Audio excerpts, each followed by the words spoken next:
বৃহস্পতিবার সকালে নিউটাউনের প্রাতঃভ্রমণে রাজ্যে নতুন ডিজি এবং মুখ্য সচিব নিয়োগ নিয়ে রাজ্য সরকার এবং মমতা বন্দ্যোপাধ্যায়কে তীব্র কটাক্ষ করলেন বিজেপির সাংসদ দিলীপ ঘোষ। এ প্রসঙ্গে তিনি বলেন, আমরা চাই নতুন ডিজি ও মুখ্য সচিব ভালোভাবে কাজ করুন, মানুষ যেন সুখে শান্তিতে থাকতে পারেন। কিন্তু রাজ্য জুড়ে মমতা বন্দ্যোপাধ্যায় যেভাবে স্বৈরতন্ত্র চালাচ্ছেন তাতে কেউ ভালোভাবে কাজ করতে পারবে না। আমরা আশা করব যে দুজন মুখ্য প্রশাসক যারা দায়িত্ব পেয়েছেন, নতুন বছরে নতুনভাবে শুরু হোক, মানুষের জন্য অভিযোগের সুযোগ না থাকে, প্রশাসন পুলিশ মানে যাতে সুশাসনে পরিণত হয় আর যেন হাহাকার করতে না হয়। আমি তাদেরকে শুভেচ্ছা জানাই তাদের সফল কার্যকালের জন্য। দেখুন, ঘর গুছানো তো আছেই, ঘরই নেই, এখন ঘর গুছাবি, ঘর ভেঙে যাচ্ছে। প্রশ্ন হচ্ছে যে কারোর উপরে বিশ্বাস নেই, কারণ নিজের উপরে বিশ্বাস নেই। আর যে সিস্টেম শুরু করেছেন মমতা ব্যানার্জির অরাজকতা, সেখানে কোনো যোগ্য অফিসারও কোনো ভালো কাজ করতে পারবে না, করতে দেওয়া হবে না। ওনার যে মনমর্জি, যে স্বৈরতন্ত্র, তাতে কেউ কাজ করতে পারবে না।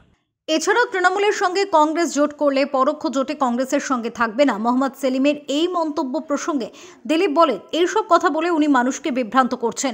ওনারা আগে ঠিক করুন জোট হবে কিনা, হলে কে কটা সিট পাবে। এগুলো সবই মানুষকে ভ্রমিত করার জন্য।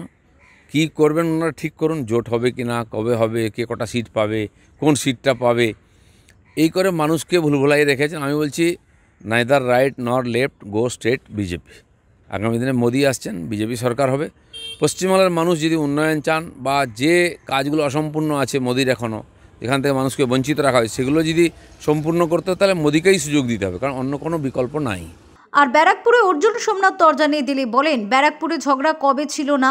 যখন অর্জুন তৃণমূলে ছিল তখনও পুলিশের তৃণমূলের কর্মীদের সঙ্গে ঝামেলা ছিল। উনি ফিরে যাওয়ার পরে একই জিনিস চলছে, এর কোনো সমাধান নেই। এটাই তৃণমূলের রাজনীতি। এখানে তো আরও স্তরে। আর ব্যারাকপুরে ঝগড়া কবে ছিল না? অর্জুন সিং যখন টিএমসিতে ছিলেন তখনও তার সঙ্গে বাকিদের ঝগড়া ছিল। আমাদের পার্টিতে আসার পরে পুলিশ আর টিএমসি লোকেরা মিলে তার সঙ্গে মারপিট ঝগড়া করতো।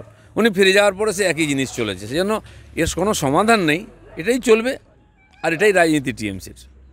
পাশাপাশি আমাদের দলে কেউ ওপরে উঠতে চাইলে তাকে পা ধরে নিচে নামানো হয়। বিজেপির রাজ্য সভাপতি সুকান্ত মজুমদারের এই মন্তব্য প্রসঙ্গে বলেন, জানি না কোন পরিপ্রেক্ষিতে বলেছেন, কিন্তু আমাদের ভারতীয় জনতা পার্টি একমাত্র দল যেখানে বুথ থেকে সর্বভারতীয় সভাপতি হওয়া যায়। ব্যুরো রিপোর্ট, ওঙ্কার বাংলা।